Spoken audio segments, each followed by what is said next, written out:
کہ چونکہ فاطمہ کے آنے سے پہلے بیٹیوں کا احترام نہیں ہوتا تھا. اب تاریخ پڑھتے رہتے تھے. فاطمہ بی بی کے آنے سے پہلے بیٹیوں کا احترام نہیں ہوتا تھا. جس کے یہاں جائے باپ کو ذلیل سمجھا جائے. لہٰذا اللہ کو اس رسم جہالت کو ختم کرنا تھا. اللہ کو اس رسم جہالت کو ختم کرنا تھا. لہٰذا اللہ نے پیغمبر کو بیٹی عطا کر دی. کہیں ملے تو بتائیے گا, میرے علم میں اضافہ ہوگا کہ فاطمہ کے آنے کے بعد کسی باپ نے اپنی بیٹی کو سپرد خاک کیا ہو. توجہ چاہ رہا ہوں, لمحہ فکریہ ہے, ملیے گا, میرے علم میں اضافہ ہوگا. تاریخ پڑھیے گا کہ شہزادی کے آنے کے بعد کسی باپ نے اپنی بیٹی کو سپرد خاک کیا ہو. نہیں, رسم ختم ہو گئی. تو ذرا سوچئے, جس شہزادی کی آمد سے اتنی بڑی رسم جہالت کا خاتمہ ہو جائے, اس کی پوری حیات طیبہ کا کیا کہنا. صلوات بھیجنا محمد والے.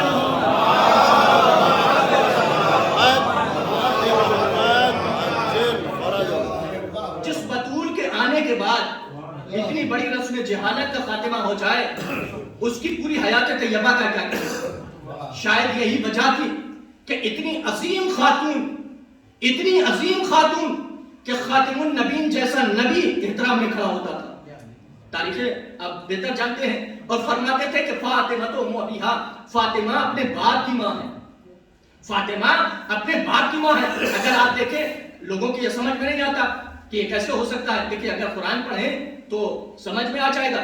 قرآن میں دیکھیں, چونکہ پیغمبر کی حدیث ہے فاطمہ تو ام ابیہا, فاطمہ اپنے باپ کی ماں ہے. لیکن اگر لغت کے سہارا لیں تو بھی بات واضح ہو جائے گی. ان کے بہت سارے معنی بیان کیے گئے ہیں. ان کے بہت سارے معنی بیان کیے گئے ہیں. اگر دیکھیں, چونکہ تصور ہوتا ہے کہ چونکہ فاطمہ پیغمبر کی بیٹی ہے, ماں نہیں ہو سکتی ہے. آپ اس نوعیت سے نہ دیکھیے بلکہ دوسرے روپ کو دیکھیے تو بات واضح ہو جائے گی. قرآن میں اتنے سورے ہیں, 114 سورے ہیں. 114 سوروں میں ایک سورہ ہے سورہ الحمد. سورہ الحمد کے بہت سارے نام ہیں. سورہ الحمد کہتے ہیں, سورہ فاتحہ بھی کہتے ہیں, سورہ مسانی بھی کہتے ہیں, اور بہت سارے نام, تقریباً 25 نام ہیں. ان میں ایک نام ہے سورہ کا ام الکتاب. کیا؟ سورہ فاتحہ یعنی سورہ الحمد کا ایک نام ہے ام الکتاب. ام الکتاب کا مطلب کیا ہوا؟ ام الکتاب کا مطلب ہوا کتاب کی ماں. ام الکتاب کا مطلب ہوا کتاب کی ماں. میرا سوال ہے کہ قرآن کا یہ مختصر سا سورہ سورہ الحمد, یہ پورے قرآن کی ام الکتاب کیسے ہو سکتا؟ پورے قرآن کی ماں کیسے ہو سکتا؟ نام ہے ام الکتاب, کتاب کی ماں, یعنی قرآن کی ماں. یہ سورہ الحمد ہے. کیوں ہو سکتا؟ بھئی کسی بڑے سورے کا نام دے دیتا اللہ. سمجھ میں نہیں آتا. جب علماء سے رابطہ کیا اور تفسیر دیکھی تو بتایا گیا, چونکہ اللہ نے جب پورے قرآن کے صفات و کمالات سورہ الحمد میں جمع کیا تو اس کا نام ام الکتاب دیا. پورے قرآن کے صفات و کمالات سورہ الحمد میں جمع ہوئے تو اس کا نام ام الکتاب دیا گیا. آپ سمجھ میں آیا کہ پیغمبر کیوں فرماتے تھے کہ فاطمہ اپنے باپ کی ماں ہے, فاطمہ تو ام ابیہا. فاطمہ ان میں نبوت و رسالت سے جان, پیغمبر ان میں نبوت و رسالت سے جان رہے تھے. میری بیٹی وہ ہے جس کے اندر صفات نبوت بھی پائے جاتے ہیں, صفات رسالت بھی پائے جاتے ہیں. صلوات بھیجنا محمد والے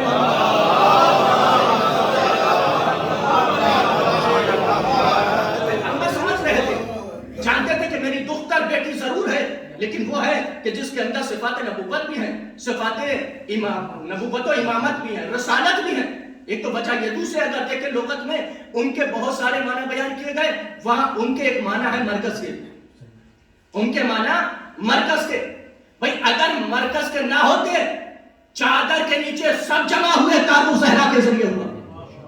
شہزادی اگر مرکزی شخصیت نہ ہوتی, چادر کے نیچے سب جمع ہوئے, لیکن تعارف زہرا کے ذریعے ہوا. چادر میں جتنے بھی تھے صاحب منصب تھے, نبوت بھی تھی, رسالت سب تھی, لیکن تعارف زہرا کے ذریعے ہوا. بھئی چادر میں تو مرکزی شخصیت, مباہلہ میں تو مرکزی شخصیت. صلوات بھیجنا محمد والے. چادر میں تو مرکزی شخصیت, مباہلہ میں تو مرکزی شخصیت. اسی لیے پیغمبر فرماتے ہیں کہ فاطمہ مرکزی شخصیت, یعنی فاطمہ میری بیٹی وہ ہے کہ جسے اگر ہٹا دیا جائے نہ نبوت سمجھ میں آئے گی نہ امامت سمجھ میں آئے گی. نہ نبوت سمجھ میں آئے گی نہ امامت سمجھ میں آئے گی. پیغمبر کی عصمت کو یوں کہا جائے کہ پیغمبر کا تعارف فاطمہ نے کرایا. دیکھیں آپ ذاکرین سے, علماء کرام سے سنتے ہیں پیغمبر کی عصمت. آج میں آپ کے سامنے پیغمبر کی عصمت بی بی زہرا کے ذریعے بتانا چاہتا ہوں کہ بطول نے اپنے بابا کی عظمت کو کیا بیان کیا کہ پیغمبر کی عظیم شخصیت کا نام ہے. تعارف کرا رہے ہیں بیوی. آپ پڑھیے خطبے میں تعارف کرایا بیوی نے. کیا آپ بیان فرماتی ہیں کہ پیغمبر کس عظیم شخصیت کا نام ہے, ملاحظہ کیجئے گا. بطول بیان کرتی ہے اشہد ان ابی محمدن عبدہ ورسولہ اختارہ وانتجبہ قبل ان ارسلہ وسماہ قبل ان استبلا واصطفاہ قبل ان ابتعث اذا الخلائق بالغیب مکمونہ. بہت بڑا خطبہ ہے, مجھے پورا خطبہ نہیں پڑھنا لیکن شہزادی کی عظمت بیان کرنا ہے. ملاحظہ کیجئے گا کہ جہاں شہزادی کے آپ بہت سارے فضائلات سنتے ہیں, فضائل سنتے رہتے ہیں, وہی شہزادی کے فصاحت و بلاغت کے رخ کو بھی سنیے. اس سے فصاحت و بلاغت بھی ظاہر ہو جاتی ہے اور یہ بھی پتا چل جاتا ہے کہ پیغمبر کس عظیم شخصیت کا نام ہے. بی بی نے اپنے جب بابا کا تعارف کرایا تو فرمایا اشہد ان ابی محمدن عبدہ ورسولہ, میں گواہی دیتی ہوں کہ میرے بابا, توجہ چاہ رہا ہوں, میں گواہی دے رہی ہوں کہ میرے بابا محمد اللہ کے عبد بھی ہیں اور رسول بھی ہیں. کیا کسی میں یہ ہمت ہے اس طریقے سے گواہی دے؟ میں کسی میں ہمت ہے آپ گواہی دیں گے؟ ہم 5 وقت گواہی دیتے ہیں, گلدستے مؤذن گلدستے اذان پہ جاتا ہے تو اذان میں گواہی دیتا ہے کہ نہیں رسول کی؟ کیا اشہد ان محمد رسول اللہ, میں گواہی دیتا ہوں کہ محمد اللہ کے رسول ہیں. لیکن جب بطول نے تعارف کرایا, بطول نے گواہی دی تو ایسے نہیں, آپ نے فرمایا اشہد ان ابی, میں جو پڑھ رہا ہوں سب کہیں موجود ہے الحمدللہ, اشہد ان ابی محمدن عبدہ ورسولہ, میں گواہی دیتی ہوں میرے بابا, جملے پہ توجہ کیجئے گا, میں گواہی, بھائی میں کہوں گا میں گواہی دیتا ہوں کہ محمد اللہ کے رسول ہے. بی بی یہ نہیں کہہ رہی کہ میں گواہی دیتی ہوں کہ محمد اللہ کے رسول ہے, بلکہ آپ فرماتی میں گواہی دیتی ہوں میرے بابا محمد اللہ کے عبد بھی ہے رسول بھی ہے.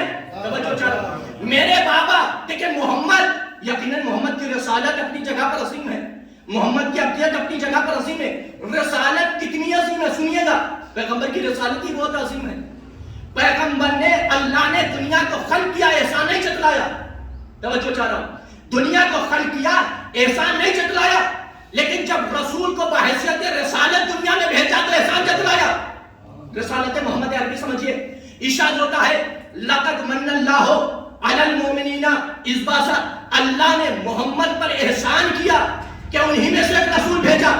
دیکھیں جملہ کی تشریح نہیں کروں گا, کہہ کر گزر جاؤں گا. یعنی اتنی رسالت عظیم ہے کہ جسے اللہ پیش کر رہا ہے تو اللہ پہلے احسان کو پیش کر رہا, بطور احسان پیش کر رہا ہے کہ سمجھو میرا رسول کتنا عظیم ہے. بھائی جس رسول کی رسالت کو اللہ بطور احسان پیش کر رہا ہے, اسی رسول سے فرماتا ہے یا ایھا الرسول بلغ ما انزل الیک من ربک, صلوات بھیجیں محمد والے.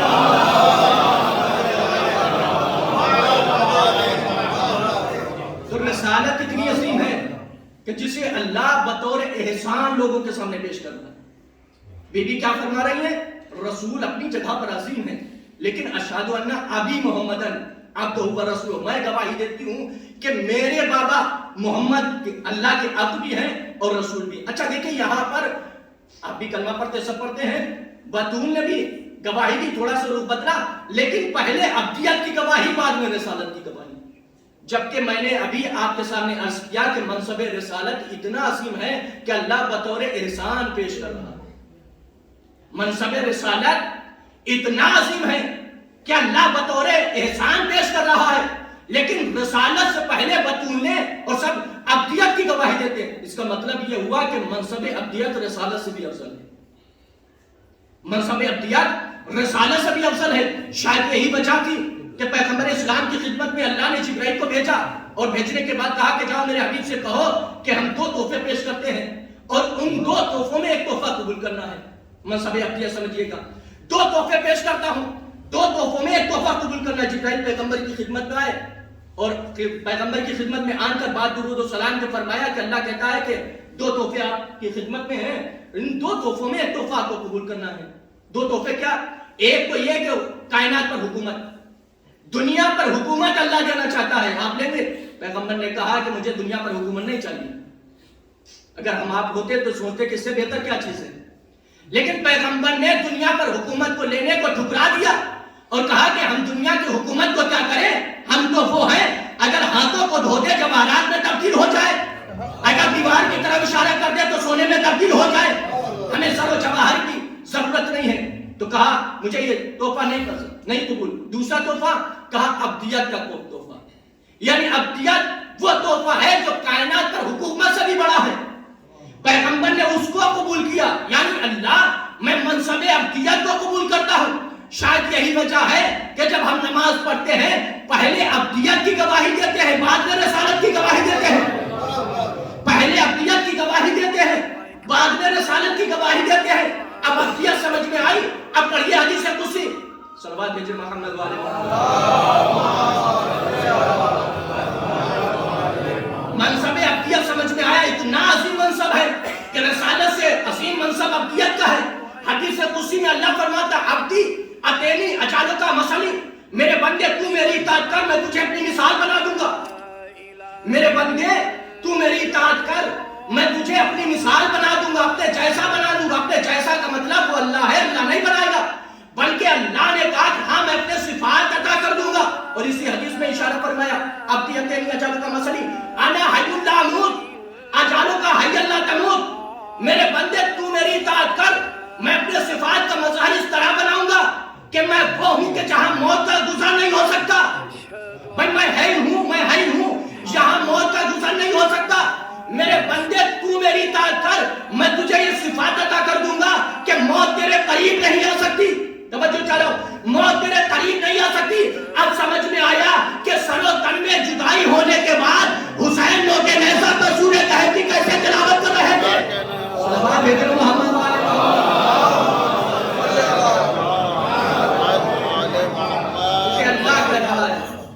اے میرے بندے تو میری اطاعت کر میں تجھے اپنے صفات کا مظہر بنا دوں گا، اور مظہر اس طرح بناؤں گا کہ میرے بندے میں حی ہوں، میرے یہاں موت کا گزر نہیں.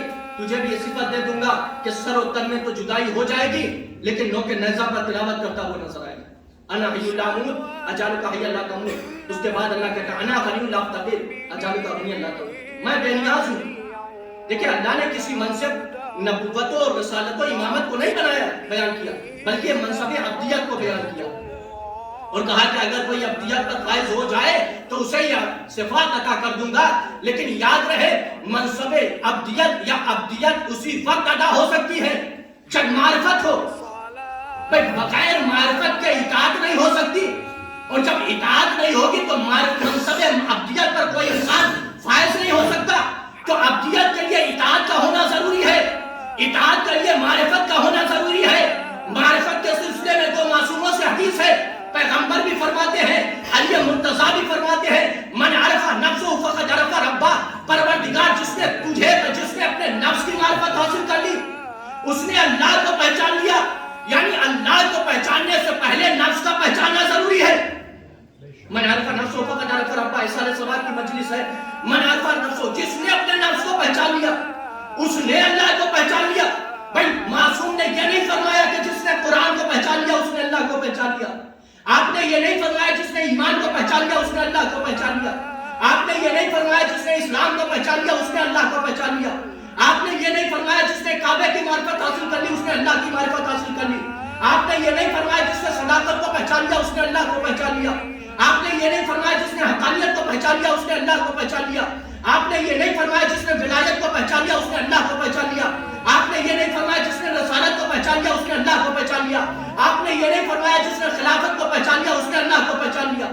نہیں بلکہ فرمایا جس نے نفس کو پہچان لیا اس نے اللہ کو پہچان لیا. کہنے کا مطلب یہ ہے کہ جتنا نفس پاک ہوگا اتنی اللہ کی معرفت ہوگی. توجہ چاہو بھائی، جتنا نفس پاک ہوگا اتنی اللہ کی معرفت ہوگی. تو اللہ کی معرفت منحصر ہے نفس کی پاکیزگی پر.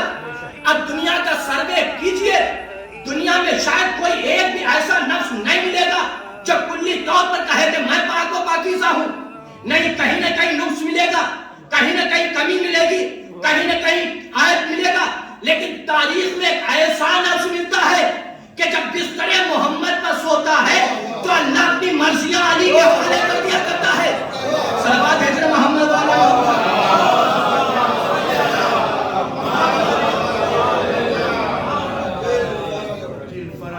اللہ کی معرفت اس وقت ہوتی ہے جب انسان کا نفس پاک ہے. جیسا نفس پاک ہوگا ویسے ہی اللہ کی معرفت ہوگی. اب علی کا نفس اتنا عظیم نفس تھا کہ جو نفس اللہ کہلائے. اچھا یہ بھی عجیب شرف ہے کہ بستر محمد پر سوئے تو نفس اللہ کہلائے, مباہلے میں پہنچے تو نفس رسول کہلائے. بستر محمد پر سوئے تو نفس اللہ کہلائے, مباہلے میں پہنچے تو نفس رسول کہلائے. چونکہ علی کا نفس پاک تھا, یا عیب نہیں تھا, یا نقص نہیں تھا, اور اللہ کی معرفت نفس کی بنیاد پر ہوتی ہے. شاید یہی وجہ ہے کہ علی کہتے ہوئے نظر آئے, پروردگار میں نے تیری عبادت نہ جنت کے لالچ میں کی ہے, نہ جہنم کے خوف میں کی ہے, بلکہ میں نے تجھے لائق عبادت پایا جو عبادت کی ہے. صلوات بھیجے محمد علیہ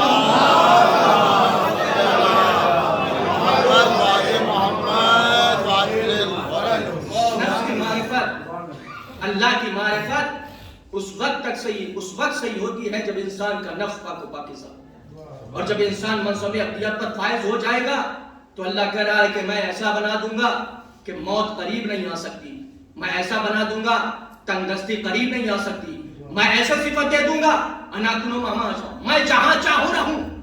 میرے بندے تو میری اطاعت کر, میں تجھے یہ صفت دے دوں گا, تو جہاں چاہے رہے. توجہ چاہ رہا ہوں بھئی, حدیث قدسی ہے, میرے بندے اگر تو میری اطاعت کر میں تجھے اس صفت عطا کر دوں گا کہ میں جہاں چاہوں رہوں, تو بھی یہ صفت کا مالک ہو جائے گا. لیکن شرط ہے ابدیت کی, تو بھی اس صفت کا مالک ہو جائے گا, تو جب چاہے جہاں چلا جائے.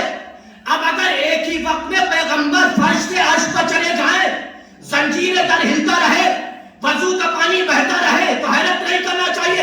اب اگر ایک وقت میں علی 40 جگہ پہنچ جائے, صلوات بھیجے محمد علیہ محمد. چونکہ اللہ عبد سے خطاب فرما رہا ہے. منصب ابدیت بہت عظیم ہے.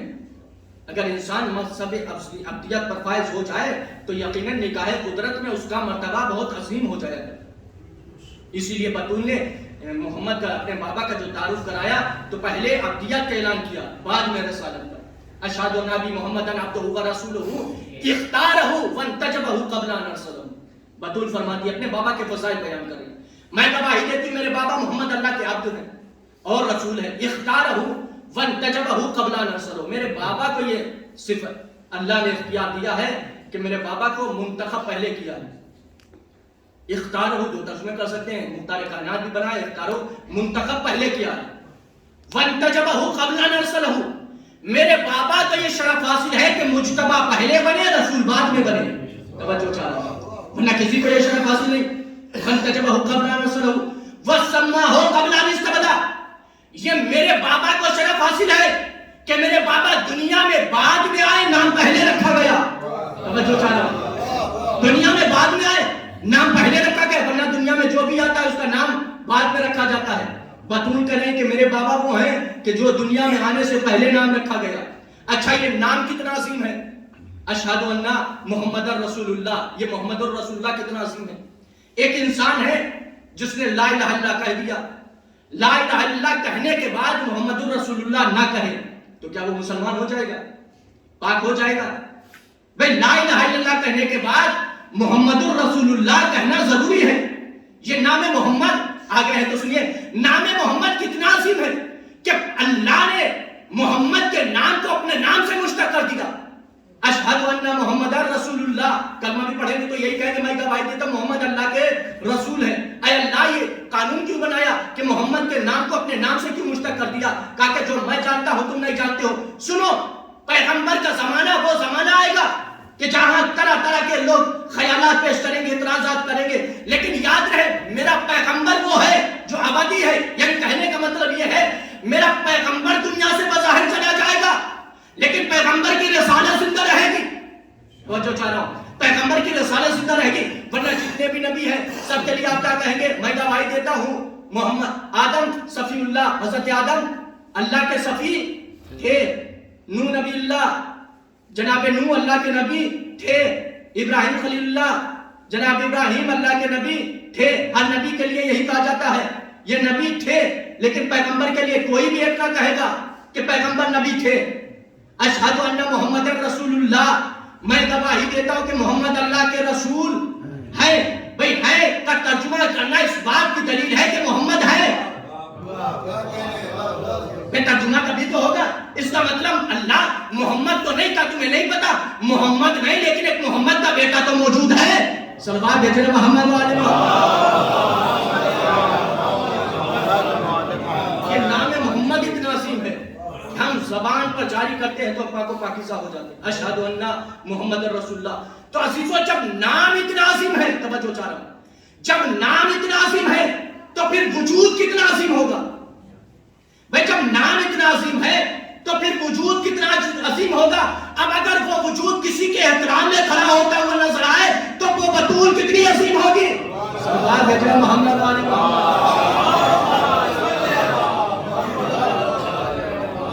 بطول اپنے بابا کا تعارف کرا رہے. وَسَمَّاهُ قَبْلَ أَنْ يَسْتَبْلَغَ وَاسْتَفَاهُ قَبْلَ أَنْ يَبْتَعَثَ. میرے بابا کو شرف یہ حاصل ہوا کہ اللہ میرے بابا مبعوث پر رسالت بعد میں ہوئے, مصطفیٰ پہلے ہوئے. مصطفیٰ اللہ نے پہلے بنایا میرے بابا کو, مجتبی اللہ نے میرے بابا کو پہلے بنایا. اس کے بعد خطبہ دیتے دیتے بطول فرماتی ہیں فرائض الامم فرقا فی ادیانہا. جب میرے بابا دنیا میں آئے تو دیکھا کہ لوگ مختلف دینوں میں بٹے ہوئے تھے. فرائض الامم فرقا فی ادیانہا اکفا علی نیرانہا. بعض وہ تھے جو آتش پرست تھے, آگ کی پوجا کر رہے تھے. اکفا علی نیرانہا عابدۃ لاوثانہا. بعض وہ تھے کہ جو بتوں کی پوجا کر رہے تھے, یعنی پیغمبر کے آنے سے پہلے کچھ لوگ آگ کی پوجا کر رہے تھے, کچھ لوگ بتوں کی پوجا کر رہے تھے. منکرۃ للہ ما یفعلھا. بعض وہ تھے کہ جو آثار دنیا کو دیکھنے کے باوجود اللہ کا انکار کر رہے تھے. کون بیان کر رہا ہے؟ جناب سیدہ بیان کر رہے ہیں. دیکھیں کسی بھی واقعے کو بیان کرنے کے لیے کم سے کم 3 سورس ہوتے ہیں, 3 ذریعے ہوتے ہیں. ایک تو یہ کہ جس واقعے کو بیان کیا جائے وہ واقعہ یا تو اس کے سامنے گزرے, یعنی جو بھی اگر انسان کوئی واقعے کو بیان کرے گا یا تو واقعہ اس کے سامنے ظاہر ہو تو بیان کرے گا, یا کسی واقعے کو کسی کتاب سے پڑھے تو بیان کرے گا, یا تو کسی سے سنے تو بیان کرے گا. بھئی یہی تو ہوتا ہے, کسی بھی حادثے کسی بھی بات کو بیان کرنے کے لیے 3 ہی ذریعے ہوتے ہیں. یا وہ بات آپ کی نظروں کے سامنے آئے تو بیان کریں گے, یا کتاب سے پڑھیں تو بیان کریں گے, یا کسی سے سنے تو بیان کر رہے ہیں. بطول کون سا زمانہ بیان کر رہی ہیں؟ پیغمبر کے آنے سے پہلے کا زمانہ. توجہ چاہ رہا ہوں, بطول اس زمانے کو بیان کر رہی ہیں کہ ابھی دنیا میں آئی نہیں, اور آپ بیان فرما رہے ہیں کہ میرے بابا کے آنے سے پہلے کچھ لوگ بتوں کی پوجا کر رہے تھے, کچھ لوگ آگ کی پوجا کر رہے تھے, کچھ لوگ دنیا کے آثار کو دیکھنے کے باوجود خدا کا انکار کر رہے تھے. میں کہوں گا شہزادی آپ آئی نہیں تھی اور پیغمبر کے آنے سے پہلے کے حالات کیسے بیان کر رہی ہیں؟ بطول نے یہ نہیں کہا کہ میں نے فلاں کتاب سے پڑھ کر میں بیان کر رہی ہوں, بی بی نے یہ نہیں کہا کہ میں نے فلاں سے سنا ہے تو بیان کر رہی ہوں. نہیں, فرمایا خود فرمایا کہ میں بیان کر رہی ہوں. فرائض الامم. جب میرے بابا آئے تو دیکھا. بی بی جب آپ تھی نہیں تو بیان کیسے کر رہی تھی؟ بی بی جب آپ تھی نہیں تو بیان کیسے کر رہی تھی؟ کہا کہ تمہیں نہیں پتا دنیا نہیں تھی, ہم موجود تھے. دنیا بعد میں بنی, ہم پہلے موجود تھے. ہم تو اس وقت تھے کہ میرے بابا کو رسالت مل رہی تھی, میں دیکھ رہی تھی. صلوات بھیجنا محمد والے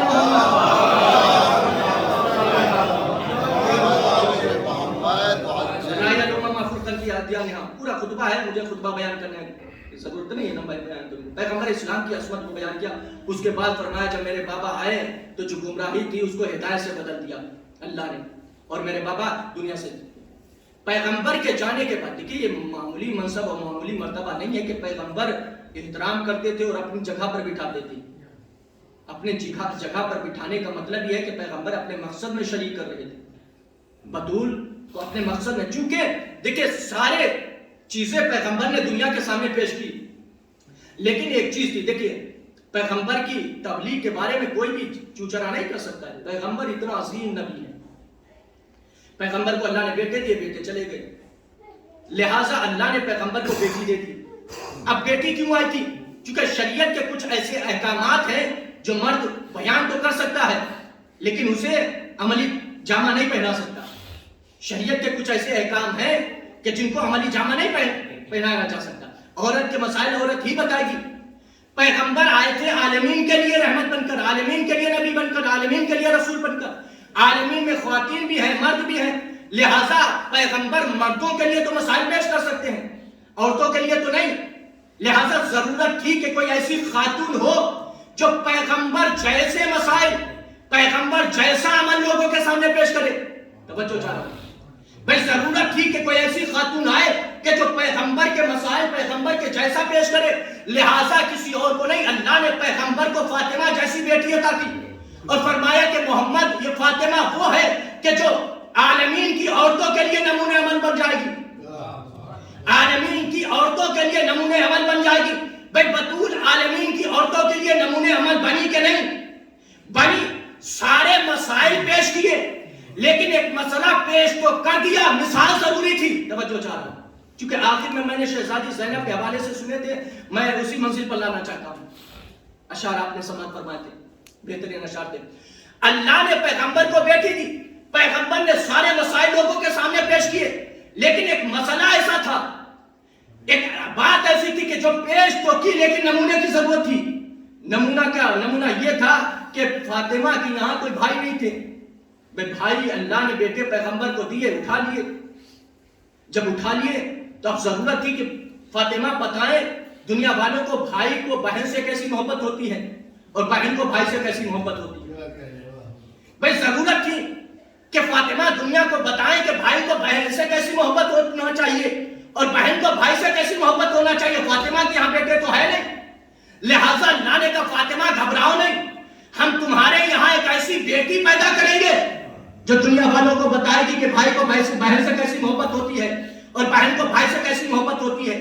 آخر کار وہ وقت آیا کہ فاطمہ کے یہاں بیٹی کی ولادت ہوئی۔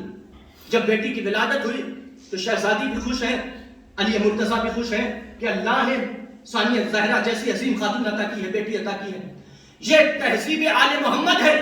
دیکھیں علی چاہتے تو اپنی بیٹی کا نام رکھ سکتے تھے، ثانیہ زہرا زینب کا نام علی مرتضیٰ رکھ سکتے تھے، لیکن تہذیب آل محمد ہے کہ بڑوں کے سامنے یہ سبقت حاصل نہیں کرتے۔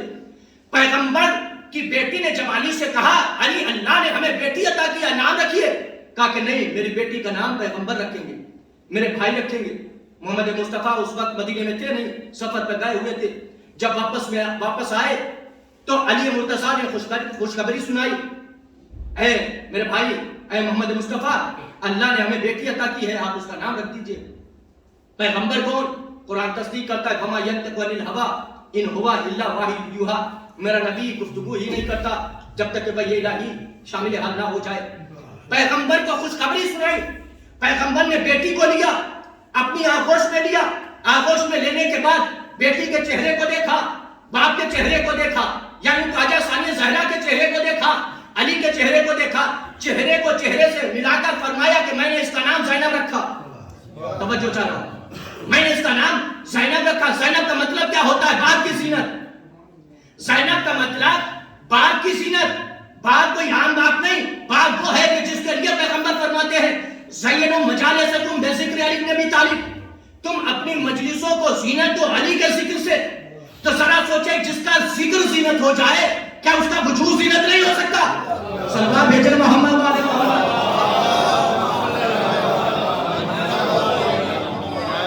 جس کا ذکر زینت ہو جائے کیا اس کا وجود زینت نہیں ہو سکتا؟ یقیناً فاطمہ کی بیٹی علی کا وجود زینت ہے۔ پیغمبر کیا فرما رہے ہیں کہ میں نے اس کا نام زینب رکھا۔ زینب کا مطلب ہوتا ہے باپ کی زینت۔ توجہ چاہ رہا ہوں، دیکھیں ہمارے یہاں اگر نام رکھا جائے تو ضروری نہیں ہے کہ نام کی تاثیر پائی جائے۔ ہمارے یہاں اگر نام رکھا جاتا ہے تو ضروری نہیں کہ نام کی تاثیر پائی جائے۔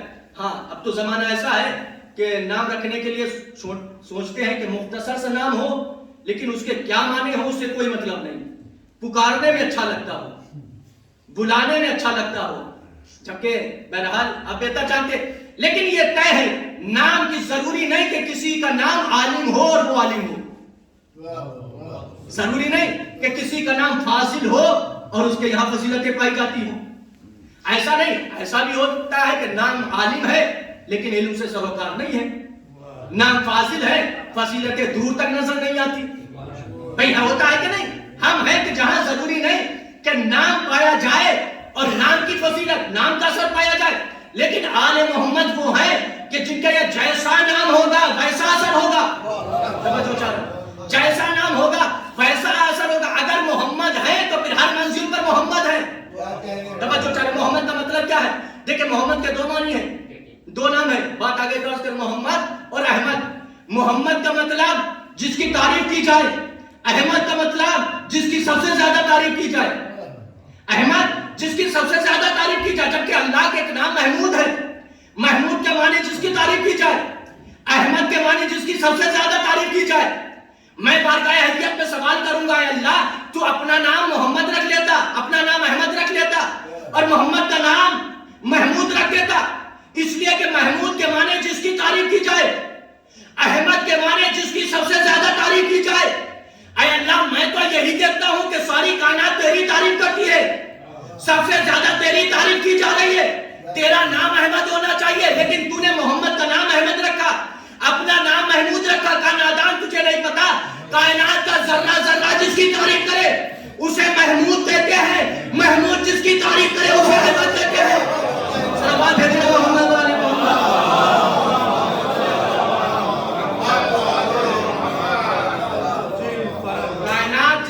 کائنات کا ذرہ ذرہ جس کی تعریف کرے اسے محمود کہتے ہیں، محمود جس کی تعریف کرے اسے احمد کہتے ہیں۔ تو یہاں اگر نام ہے تو اثر پایا جائے گا، اگر نام علی ہے تو ہر منزل پر علی نظر آئیں گے، نام علی ہے تو ہر منزل پر علی نظر آئیں گے۔ یہاں ناموں کی تاثیر پائی جاتی ہے۔ نام کیا رکھا گیا؟ فاطمہ کی بیٹی کا زینب۔ زینب کا مطلب ہوتا ہے باپ کی زینت۔ اب جب باپ کی زینت ہے تو زینب ہر منزل پر باپ کی زینت ہے۔ توجہ چاہو، باپ کی ہر منزل پر زینت ہے، ورنہ علی کا وجود خود زینت ہے، یا یوں کہا جائے علی مجسمہ زینت ہے۔ علی عظیم شخصیت کا نام ہے۔ علی وہ ہے جو جان رسالت ہے، صاحب مزاج نبوت ہے، وارث ضمیر رسالت ہے، وجود فخر مشیت ہے، نازش شر شفافت ہے، مطلب مہر شہادت ہے، پروردگار آدمیت ہے، قرآن صداقت ہے، تکمیل رسالت ہے، داور یوم شہادت ہے، مفسر قرآن ہے، مبلغ اسلام ہے، محمد کی امیدوں کا مرکز ہے، ابو طالب کا دل ہے، ہاشم کی وجاہت ہے۔ معمولی شخصیت نہیں مولا کائنات کی، جن کا ذکر زینت بن جائے۔ علی کا وجود خود زینت ہے، یا یوں کہا جائے علی جس جگہ پہنچ جائے زینت وہاں پہنچ جائے۔ اب اگر علی گھر میں ہے تو زینت گھر میں، گھر میں اگر علی محلے میں ہے تو زینت محلے میں، علی سفر میں ہے تو زینت سفر میں، علی حضر میں ہے تو زینت حضر میں، علی فرش میں ہے تو زینت فرش میں، علی عرش میں ہے تو زینت عرش میں، علی میدان میں ہے تو زینت میدان میں۔ علی کا وجود زینت ہے۔ تو کہنے کا دل چاہتا ہے جو کائنات کے لیے ہر شے کے لیے زینت بن جائے اسے علی مرتضیٰ کہتے ہیں، جو علی مرتضیٰ کے لیے زینت بن جائے اسے زینب سلام اللہ علیہ کہتے ہیں۔ صلوات بھیجے محمد والے محمد۔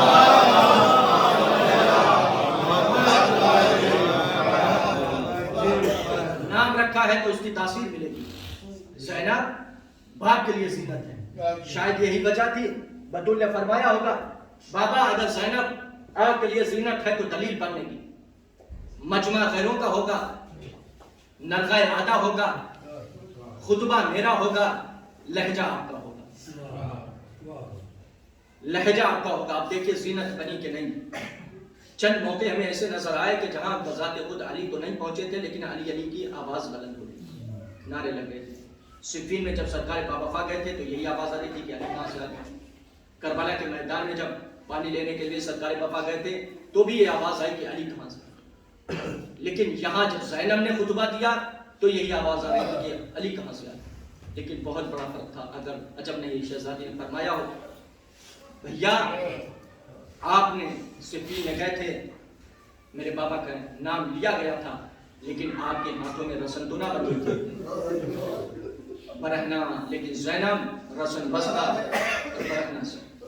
میں نے دوران تقریر یہ گفتگو کی تھی کہ اللہ نے فاطمہ کو بیٹی اس لیے عطا کیا تاکہ لوگوں کو بتائے کہ بہن کو بھائی سے کیسے محبت ہوتی ہے۔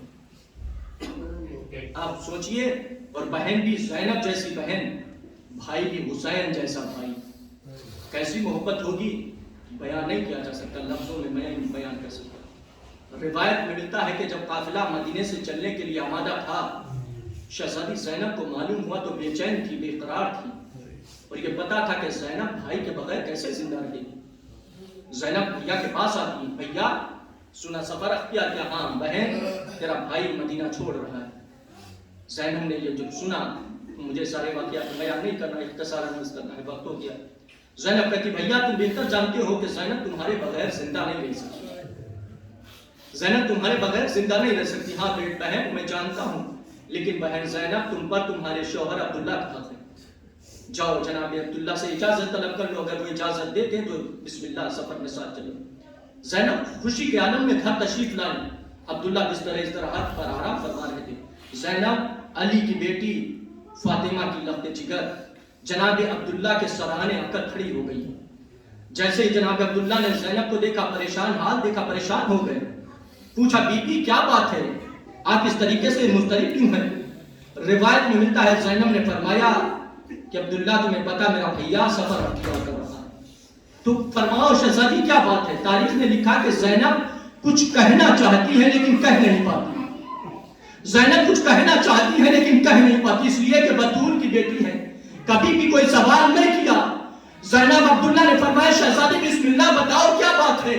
تاریخ کے منظر لکھا کہ زینب نے پھر چاہا کہ کچھ کہے لیکن پھر زینب کچھ نہ کہہ سکی. ایک مرتبہ زینب نے طاقت کو یکجا کیا، ایک سوال کیا عبداللہ تمہیں پتا ہے میرا بھیا مدینہ چھوڑ رہا ہے. ہاں شہزادی فرماؤ کیا بات ہے. عبداللہ تمہیں پتا ہے میرا بھیا مدینہ چھوڑ رہا ہے. زینب بھیا کے بغیر زندہ نہیں رہ سکتی، بھیا کے بغیر زندہ نہیں رہ سکتی. میرا سوال یہ ہے کہ مجھے اجازت چاہیے. ہاں سادارو اجازت مل گئی. عبداللہ نے فرمایا بہن زینب میری کیا مجال ہے کہ میں تمہیں روکوں، جاؤ بسم اللہ. اجازت ملی لیکن چلتے چلتے ایک جملہ فرمایا عبداللہ اگر آج زینب کو تم اجازت نہ دیتے تو کیا ہوتا، بی بی کیا ہوتا؟ فرمایا عبداللہ اگر آج زینب کو تم اجازت نہ دیتے ادھر مدینے سے میرے بھیا کا قافلہ نکلتا، ادھر زینب کا جنازہ تمہارے گھر سے نکلتا. زینب اپنے بھیا کے بغیر زندہ نہیں رہ سکتی. اللہ اکبر. جو زینب اپنے بھائی کی جدائی کو برداشت نہ کر سکے، کیا عالم ہوا ہوگا کہ 10 محرم کا روز 3 دن کی بھوک و پیاس کا عالم، حسین کا سوکھا گلا، شمر کا کند و خنجر، فضا میں آباد، علام قتل الحسین بے کربلا، علام ذبح حسین بے کربلا. زہرا کی ماں جائی تڑپتی رہی، بھائی کو ذبح ہوتی دیکھتی رہی. ہاں زادار و دین کی نگہبان بنی زینب، ورنہ بہت بڑی مصیبت تھی. ہاں زادار و حسین نے وصیت فرمائی کہ زینب میرے بعد میرے قافلے کی نگہبان تم ہو. ہاں زادار و روز عاشورہ گزر گئی، شب عاشور آئی، شام قریب آئی، گزر گئی. زینب نے سب کو سنبھالا. 11 محرم کی تاریخ آئی. ہاں زادار و قیامت ہو گئی. لٹا ہوا قافلہ، رسن بستہ قافلہ کہاں سے گزارا گیا جہاں شہداء کے لاشیں بکھری ہوئی پڑی ہوئی تھی. زینب نے اپنے کو سواری سے گرایا، بھیا کے لاشیں کے قریب پہنچی. قریب پہنچنے کے بعد اپنے بھائی کے لاشیں کا طواف کرنا شروع کیا. طواف کرنے کے بعد زینب بھائی کے لاشیں کے پاس آ کر کھڑی ہو جاتی ہے. کھڑی ہونے کے بعد آزادار ملاحظہ کیجئے گا کہ بھائی بہن تو کیسی محبت ہوتی ہے، بھائی کو بہن سے، بہن کو بھائی سے کیسی محبت ہوتی ہے. زینب اپنے بھائی کے لاشیں کا طواف کرنے کے بعد لاشیں کے پاس آن کر کھڑی ہو جاتی ہے اور کچھ کہہ رہے ہیں. ادھر سید سجاد نے دیکھا، آپ امام ہے، پوچھ لیا پھوپھی اماں بتاؤ کیا گفتگو میرے بابا سے کر رہی ہے. فرمایا بیٹا سجاد میں اپنے بھیا سے معافی چاہ رہی ہوں، میرے بھیا زینب کو معاف کر دو. کس بات کی معافی؟ کہا بیٹا سجاد مدینے کا زمانہ تھا، مدینہ تھا، صبح کی نماز پڑھنے کے بعد میں آرام کرنے لگی. صبح کا سورج نکلا، سورج کی کرنیں روشن دان کے ذریعے میرے وجود پر پڑی. میرا بھیا حسین نے دیکھا، رضا کے ذریعے میرا سہارا کیا، رضا کے ذریعے میرا سایہ کیا. میں کہوں بھیا مجھے معاف کر دو، کل مدینے میں جب سورج کی کرنیں پڑ رہی تھی تو آپ نے رضا سے سایہ کیا. آج تمہارا لاشا بے گور کفن جلتی زمین پر پڑا ہوا. زینب اتنی مجبور انا للہ و انا الیہ راجعون. رزق من فضل رسول اللہ ربنا تقبل منا انک انت السمیع العلیم. پروردگار ہماری مقدس عبادت کو قبول فرما، قاری لہا مرحومت مغفرت فرما، تعلیمات معصومین پر عمل کرنے کی توفیق عطا فرما.